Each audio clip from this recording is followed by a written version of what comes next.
Welcome to In Conversation with the Safety Collaborators. I am Karen. And I am Nuala.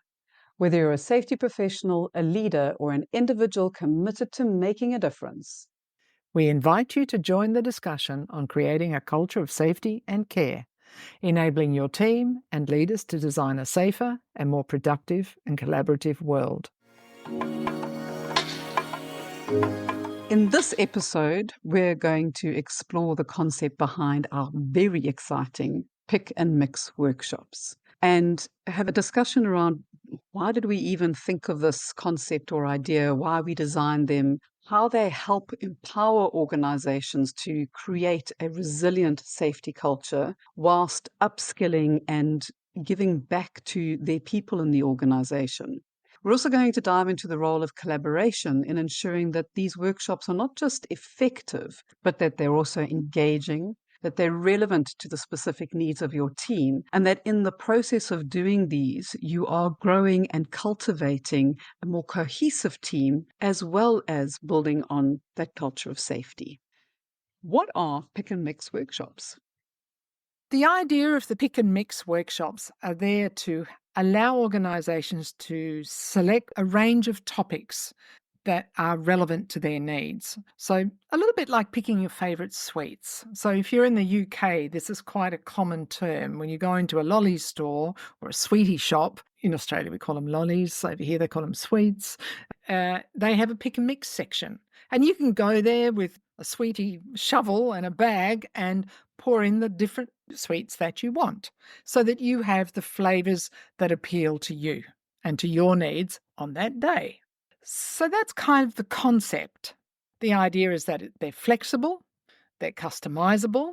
We have designed around 22 topics, and of course we can always design topics that are bespoke to an organisation, but the idea is that there's a starting point, and that starting point is with these few topics that we've created. Each module is around roughly 3 hours, give or take, so that you can design a program, whether it's a 1 day based on 3 or 4 topics or a 2 day program based on 5 or 6 or 7 topics, and we can pick and mix, we can put them together so that you can run something that is applicable to your needs or to the team's needs.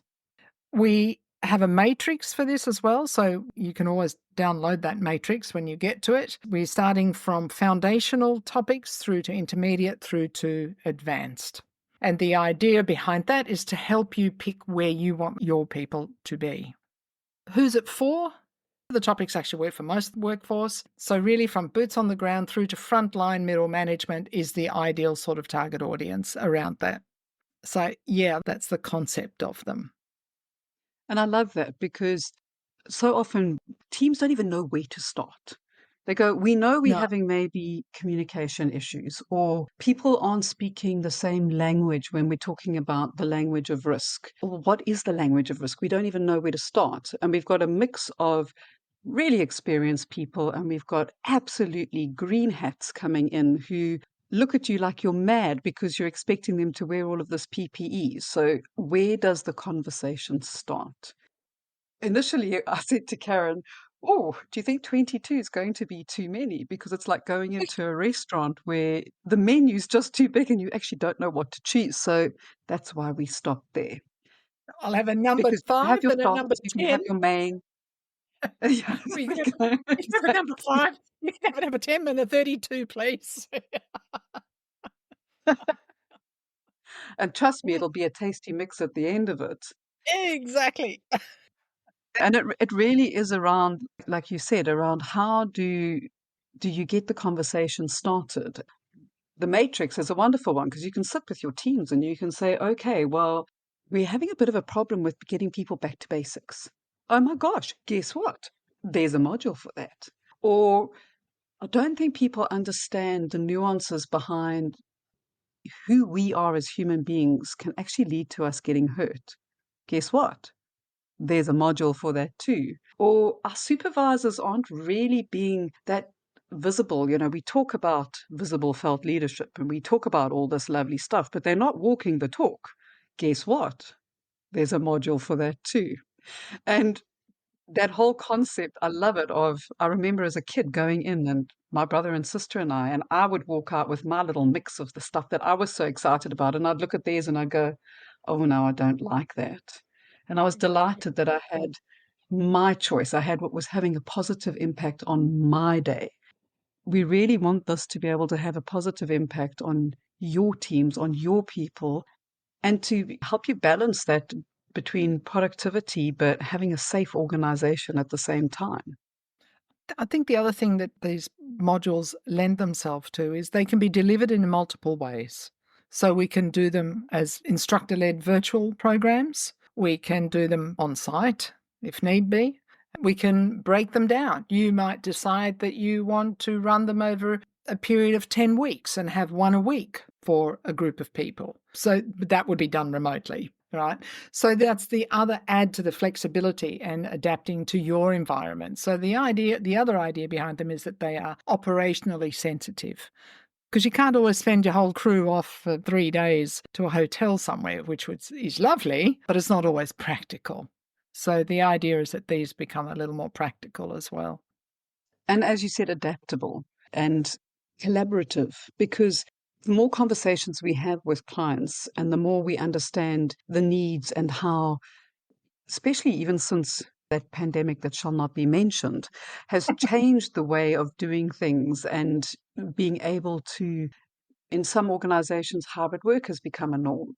In other organizations, it's been a case of, well, hang on, if we could develop our people during that time, how can we continue the learnings that we've had from that and the different ways of doing that in a way that is operationally sensitive, supports production, and that the business is still happening, but our people are learning. They're feeling that they are cared for, that what they do Exactly. matters. Exactly. Yeah.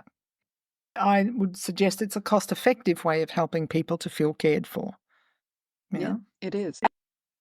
These are collaborative, they're engaging, the discussions are there, the building team dynamics, whether it's across multiple teams or the team that is in situ. It creates an environment and a learning platform where learning can continue afterwards, because so often you'll have a workshop, it's like fabulous, the guys are so enthusiastic, they get back to site and they go, oh my gosh, you know what I learned about myself today? This is how I can get hurt. And have you considered this? And the people back at site look at them and go, are you mad? Like, what are you going on about? We have no clue. How do you enhance and continue that learning environment and bring it across multiple teams? This helps to do that. And it gives support to the people who have been on the sessions, who maybe are going back to site and then feeling a bit dejected or disappointed because they're enthusiastic about implementing or being safer or trying something new. They've got somewhere they can go back to and be supported and continue the conversation. So adding to that is one of the benefits, particularly if you're delivering in-person virtual or virtually instructor-led type workshops, is that you can actually get people from different departments in more easily, from different regions. They can actually work together as well. So that's one of the benefits if you go online and work through our learning hub. We also collaborate with your own specialists on site and see what we can develop together, or maybe enhance one of the workshops that we've got. And that way we can collaborate it and customize it a little bit more towards what you actually need as well. But the idea is that you start with the basics or the baseline of the pick and mix modules. What we're really excited about is that when we started thinking about this and bouncing the idea off some of our clients, one of them actually went, I love this idea. Let's give it a try. Let's have a look. So in September, we are actually kicking off a project where we will be running 10 modules for 160 different participants across those workshops and having a look at giving the concept a trial. The material and the workshops, actual modules, are things that we know work fantastically based on those years of experience that we're not really sharing, so we don't give away our ages.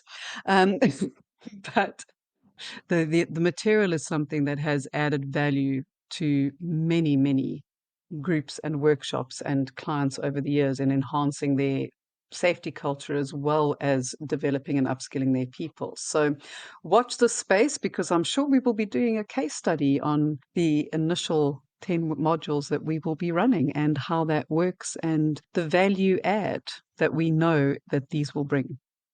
And just to reiterate that these workshops are built on years of experience. They're not just, oh, they sound like nice titles. Let's just move forward with them.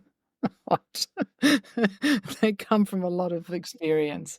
And I remember years ago being out in the field going, how do we make it easier for people to come up with the topics that they need to speak about? And that's probably where the seed for this was first planted, if you like. So, how do you move forward with or consider pick and mix workshops for your organisation? First of all, have a conversation with us because we'll help you decide what would work for you. We can work with you to tailor the topics to suit your needs. We also have, just in case you'd like to try one of these workshops before you commit to a whole bunch of them, we also have some open workshops, meaning that they're open to the public, open to anyone who wants to try one out. There's 3 topics available at the moment. The first one is how can I get hurt? The second one is visible leadership, walk and talk. And the third one is the 5 principles of human performance. So each of these are, because they're open workshops, are 4 hours with breaks, and each one can be taken. And there are some dates already set for these 3 workshops. So if you have a couple of people that you would like to see attend, there are some options. So what makes up a pick and mix workshop? I think we mentioned earlier that the duration for each is about 2.5 to 3 hours per module.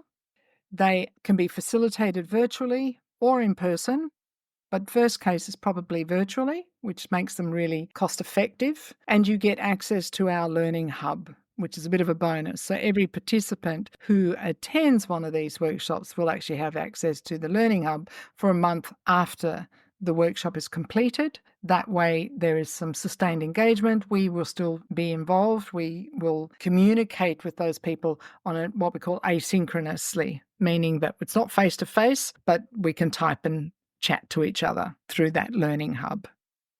What else, Nils? One of the things that we spoke about was let's do like a little bit of a scenario. So let's say that you have a team and they are maybe their level or their understanding of safety is not where you expect it to be. They're not really having conversations about it. The job's getting done, but when you go out on site, you're going, oh, I'm concerned. I can see the supervisors are watching these guys working, and I can see that it's unsafe, but nobody's actually calling a timeout and having a conversation. Where do I start? What could a 1 or a 2 day pick and mix look like? What would be 1 or 2 modules that you would I choose? I think the language of risk, because as much as most people think that they've done a safety course or they understand what a hazard is, in our experience, not necessarily. So as a fundamental modules, I would look at the language of risk and hazard identification, but also what to do when you see a hazard. It might include essential safety tools, so back to basics on those.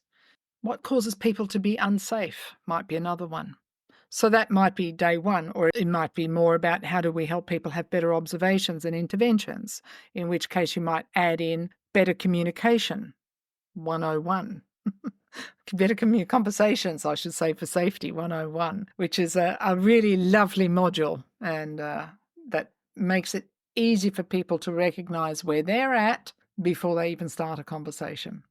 So, yeah, that's where I would probably start. Maybe even the role of a frontline leader, but that might be already another workshop in there. So they'd be the starting Yeah. points.